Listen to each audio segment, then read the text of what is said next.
Is there anything in the Hebrew shav, translated as vain in Exodus 27, with its root being shua, and being used in the pronunciation Yeshua or Yahshua, literally bringing his name to naught, that we should be concerned about?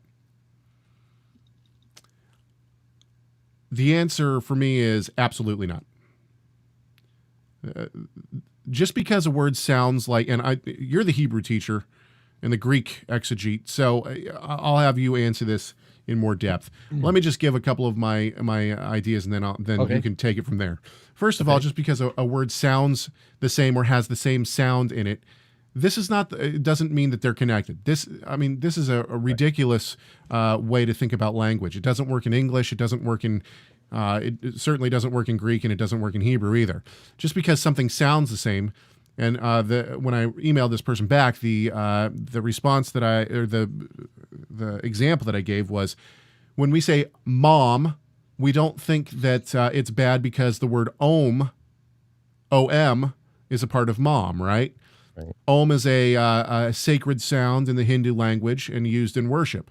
So we don't say, no, you can't use the word mom because om is in it. They're totally not related. They're totally not connected.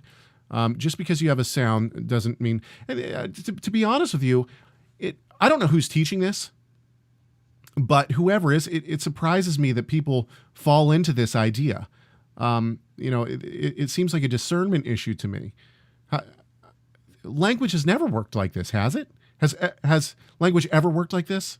I don't think so. Well, Rob, what are your one thoughts? danger is that it's, there's the Hebrew word picture idea, which is obviously not a valid interpretive method. But we need to remember that the way the letters are transliterated, for example, for those of us who speak English, right, when we're learning Hebrew, we need to see like a letter yod, and they say, okay, it's like yeah, it's like y, right? Or you see the shin, and you say, well, we don't have a letter like that in English, so we do sh, right? Or we use two letters so that we get the phoneme of the shin, and so on. And we usually learn today that the aleph and the ayin are silent letters. But they didn't always necessarily used to be, right? That they were silent, or that they are indistinguishable. And this is not recent. Even in the Middle Ages, there were some rabbinic scholars that thought that the aleph and the ayin were both silent letters, so that they were undifferentiatable.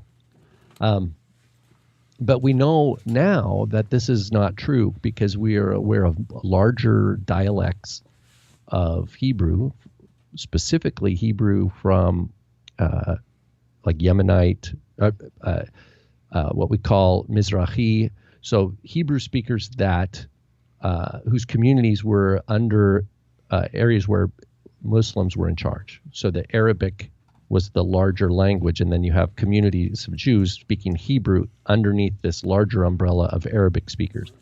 Well, Arabic and Hebrew are both Semitic languages. They share a lot of phonemes, and the ayin was preserved and the aleph as distinct in those communities, whereas in the Ashkenaz, European Jewish communities trying to preserve Hebrew, they lost the distinction between aleph and ayin. Right. And so it's the European version that usually gets kind of imported into American English, not the Yemenite Hebrew. And even today, and we've mentioned this before, in the state of Israel, there are two different strong pronunciation traditions. And which one do you use? They kind of accent and make sounds differently, like a chet can sound different, an ayin can sound different. Anyway, why is this important? Well, because it bears on the question from Exodus 27, because 20 verse 7, this word shin vav aleph, which means vain, right? Don't take the Lord's name in vain.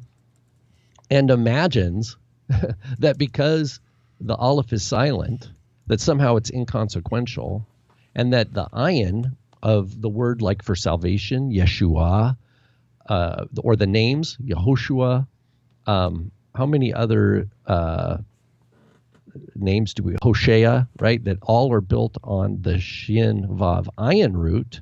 And then that goes all the way into the 1st century with the name Yeshua, the name of our Savior, the Messiah, are all built on a root that ends in an ayin, not an aleph. And so the question imagines that all those people who use in the Tanakh, whose name and even the nouns and the verbs to save, that somehow these are related to this word that ends with the aleph, vain, that